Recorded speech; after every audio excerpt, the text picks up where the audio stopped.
Good morning and welcome to my reading list vlog.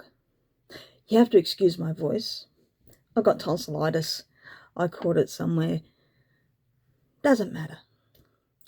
What I'm talking about today is short story books. And I was wondering, if you can't get into longer books, like the big thick ones of Stephen King's and all the other great novelists like Tolstoy, do you read short stories?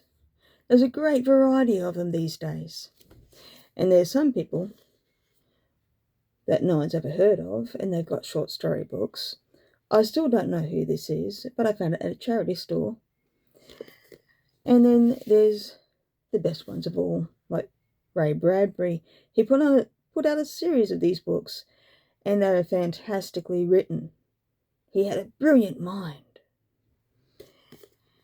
And then there's Joanne Harris, who put out this fantastic and beautiful book of Jigs and Reels. I bought a couple of copies of this and sent one off to a friend of mine, and she loved it too. And then here in Brisbane, they have the 10 short stories you must read. Every now and then it gets published, and every now and then it's a great bestseller. And it's beautifully done. The local authors and Australian authors as well. Speaking of Australian, my folks went down south to Victoria, and there were these people who wrote stories along the Great Ocean Road. And these are stories of people who live along that road.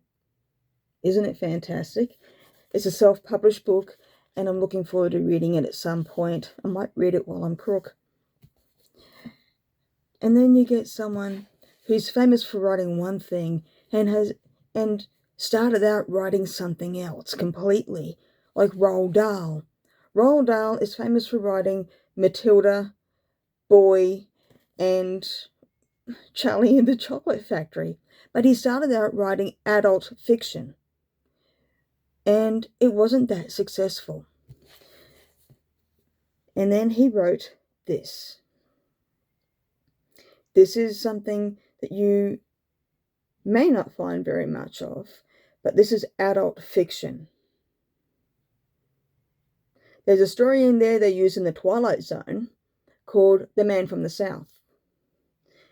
And if you watch The Twilight Zone, he actually plays somebody in it who is quite creepy. And that's really cool. He also has a collection of his stories that I found at Lifeline. There's a charity here in Australia, and it's a wonderful book of his short stories. And then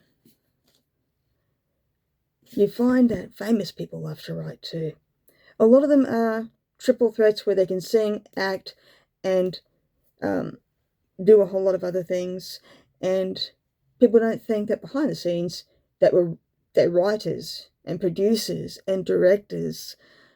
And Tom Hanks is a writer, but he loves to use a typewriter. And in this one, he uses typewriters. And in every story, there's a typewriter. And it's got the wonderful guy on the back. There's nothing I can't say that is bad about him. He's just a wonderful person. And I love this book. I sort of jump into it every now and then, so I haven't gotten that far through it, but I do love it.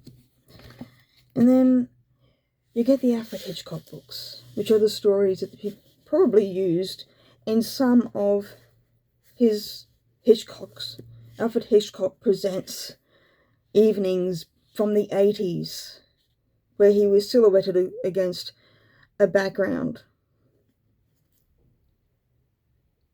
And you have that on the spine. It's just a plain red book. And it has A-H on the front. Isn't that brilliant? And these are all short stories. So I've got others. I've got a whole lot of big collection of them. But these are books that I read when I can't get into a larger book. So What do you read when you're kind of stuck, you're in a reading slump? I read short stories or poetry, and it sort of gets me going with the reading. Otherwise, we'd like to know, what do you read? Do you read, or do you write? Or do you create? Are you an artist of another sort? Are you a painter? Let us know. Until next time, you have a good week and have a good day. Bye.